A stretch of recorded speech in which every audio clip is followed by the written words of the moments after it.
Mucho gusto, me presento. Mi nombre es Mariana Fuerte, soy estudiante de Ingeniería Industrial de la Universidad en San Javier y a Distancia y el día de hoy estaré haciendo la explicación del escenario 3 del curso Diseño de Planta. Pero en este caso la actividad se basa en unas preguntas de acuerdo al desarrollo de varias actividades que componen este escenario. Primero nos pregunta que si cuál es el producto final del sistema productivo, el modelo del semestre en curso y cuáles son las características y la funcionalidad, es decir, la función. Primero respondemos que el producto final del sistema productivo que se ha estado trabajando en los diferentes escenarios de nuestro curso es el cacao en polvo. Las características de este cacao en polvo, primero son el color. Tenemos que tiene un color marrón oscuro e incluso negro, pues, dependiendo del tipo de cacao utilizado y el proceso de producción que se aplique. Luego tenemos el aroma. Ese producto presenta un aroma que es fuerte y distintivo, muy característico de lo que convierte en un ingrediente clave para la industria alimentaria. El nivel de acidez. El cacao en polvo tiene un pH que varía entre ligeramente ácido y neutro, depende del tratamiento al que se somete durante el proceso productivo. El contenido de grasa. Ese puede ser bajo o alto dependiendo si el cacao haya sido desgrasado o no. La textura, en ese caso de cacao al polvo, tenemos que es una consistencia fina, eso facilita la disolución en líquidos y la mezcla con otros ingredientes, lo que es ideal para diversas aplicaciones para la cocina. Y el sabor. El sabor es algo amargo, pero es la base, en este caso, para preparaciones dulces, ya que se combina perfectamente con los azúcares y otros ingredientes para crear sabores de chocolate. Bueno, acá nos preguntan. Bueno, seguimos con la pregunta de la función del cacao en polvo. Tenemos que lo podemos utilizar en la industria alimentaria. Es fundamental en la producción de gran variedad de productos, como pueden ser galletas, bombones, helados, bebidas, y gracias a su aroma y sabor distintivo que enriquecen estas elaboraciones. Para la preparación de bebidas, este es un ingrediente esencial para la creación de bebidas calientes y frías, como el chocolate caliente o aquellos también de cacao. Aplicación en repostería. Se emplea ampliamente en la preparación de lo que son postres, galletas, tortas y diversas recetas de chocolate, proporcionando tanto sabor como la textura. Y tenemos beneficios nutricionales. Además de sus características sensoriales, el cacao en polvo también utiliza por sus propiedades nutricionales como son una fuente de antioxidantes y minerales como puede ser el magnesio o el hierro.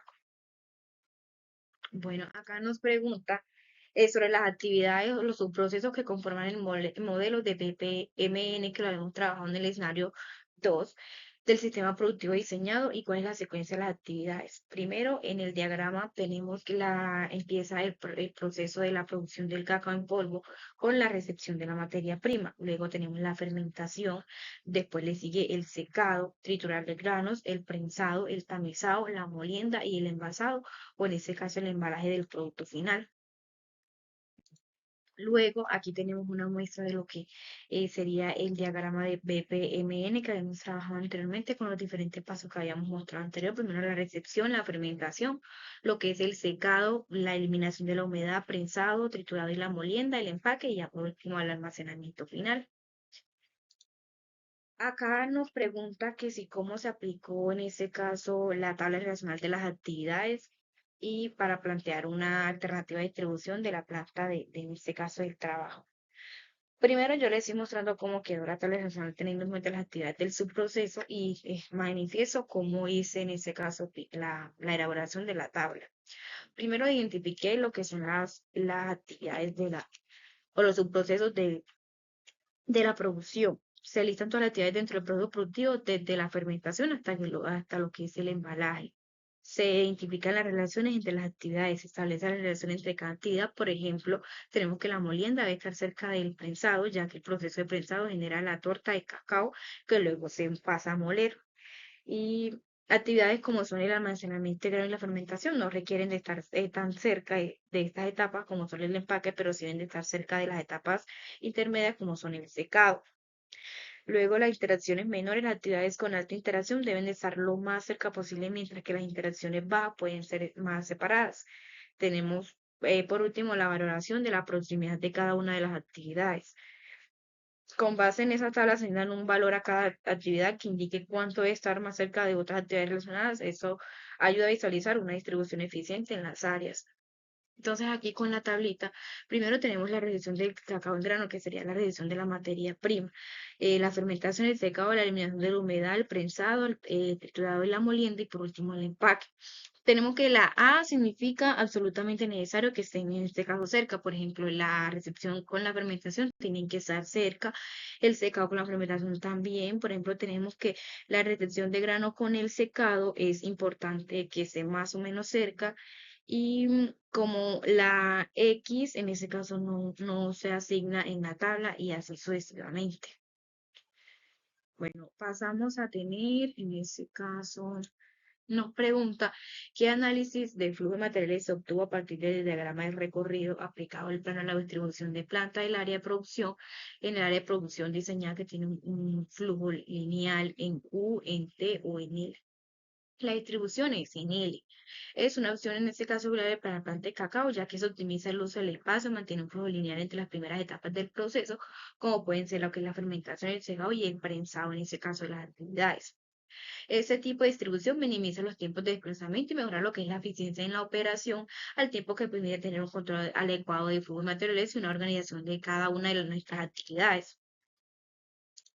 Bueno, acá nos dice que expliquemos paso a paso y con evidencia fotográfica o video cómo se construyó el modelo 3D en un software especializado. Bueno, aquí tenemos como tal el desarrollo del modelo 3D de la planta de la distribución.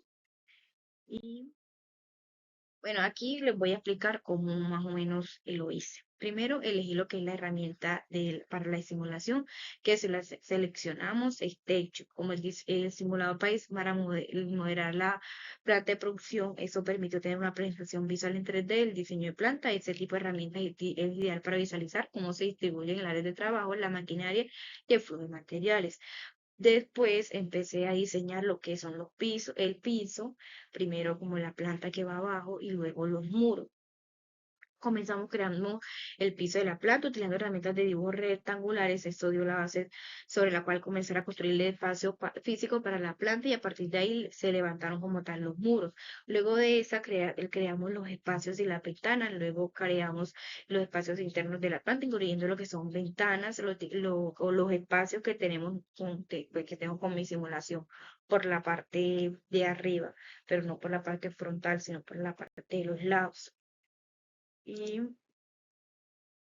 Y bueno, en este caso tenemos la revisión de la planta de las estaciones de trabajo. Ya, como ya habíamos tenido un mapa de recorrido anteriormente, ahí me fui basando como cuántas estaciones se necesitan para poder hacer el modelo 3D. Podemos entrar a las puertas y asignación de los colores como para que se parezca un poco más creativo. Luego instalamos las máquinas y los equipos necesarios en todos los pasos, como en la fermentación, la maquinaria y lo que es la materia prima, ahí es la de la materia prima, poner al menos como una revisita que se pueda como decir que es la parte donde se recibe la materia prima. Y finalmente, si instalamos un camión en la simulación, para que en este caso identificar que el camión trae lo que es la materia prima. Bueno, acá nos dice que mostremos el diseño de la estación de trabajo diseñada si tiene espacio suficiente para la materia prima, maquinaria, maniobras del operario, que son pasillos de tránsito, de personal o equipo de manejo de materiales y cualquier otro elemento que el estudiante considere. Aquí tenemos el plano de la distribución que hicimos, teniendo en cuenta también el mapa de recorrido. Tenemos que tiene una medida de 50 de ancho y 35 de alto y tenemos que cada estación, por ejemplo, el área de retención de la materia prima tiene 5 por 5, es decir, 25 metros cuadrados, es decir, que si nos da como tal el espacio para cada uno. También establecimos pasillos para lo que es el personal, para que pueda desplazarse, y en este caso también para las maquinarias, como lo podemos observar. Bueno, aquí nos pide de un estimado de cuántos metros cuadrados de superficie se requerían para la construcción de la planta industrial diseñar. Bueno, como habíamos dicho antes, en nuestra planta, en la industria cuenta con una extensión de 50 metros de largo y los 35 metros de ancho, lo que se trata de una superficie total de 1.750 metros cuadrados. Este paso nos permite organizar de manera eficiente las diferentes áreas y las estaciones de trabajo, facilitando así lo que es la distribución de los equipos y el flujo de materiales a lo largo del proceso de la producción. Es decir, para establecer las maquinarias, los elementos que se necesitan en cada estación de trabajo. También nos dice que presentemos la animación 3D de diseño de planta del sistema productivo de cacao en polvo y explique qué zonas lo componen de acuerdo a cada uno de los subproductos del área de producción. En la animación se debe ver la zonificación de almacenes y el resto de las zonas de planta industrial. Acá en la simulación 3D del proceso de la planta industrial la tenemos primero en la vista de arriba, la vista inferior. También nos muestra la vista posterior, la vista derecha de la simulación. También aquí nos muestra la vista izquierda. Primero acá prioriza lo que es el camión. Acá, por último, nos pide que mostremos una vista isométrica donde nos muestra toda la simulación. Recuerda que le hemos dicho que le hemos instalado con lo que son los colores. Y entonces, bueno, esa es como tal la muestra. Acá nos pide las conclusiones, en este caso, de la actividad. Y nos pide lo que son las recomendaciones. Primero recomiendo optimizar el flujo de los materiales. Se recomienda revisar y ajustar el diseño y la distribución de L para asegurar que el flujo de los materiales sea lo más eficiente posible. Si bien esa distribución facilita lo que es la separación del área de trabajo, es importante asegurarse que las distintas recorridas de los materiales sean recorridas mínimas. Eso reduce el tiempo y costos operativos. Y también tenemos la integración de la tecnología, considerar la implementación de sistemas automatizados de control de calidad durante todo el proceso de producción, como son los sensores de humedad, por ejemplo, para controlar lo que es la calidad del cacao. Eso puede ser una de las recomendaciones y en este caso ya terminamos con la explicación de la actividad. Deseo que sigan teniendo una excelente receta de hasta luego. Espero que la haya gustado.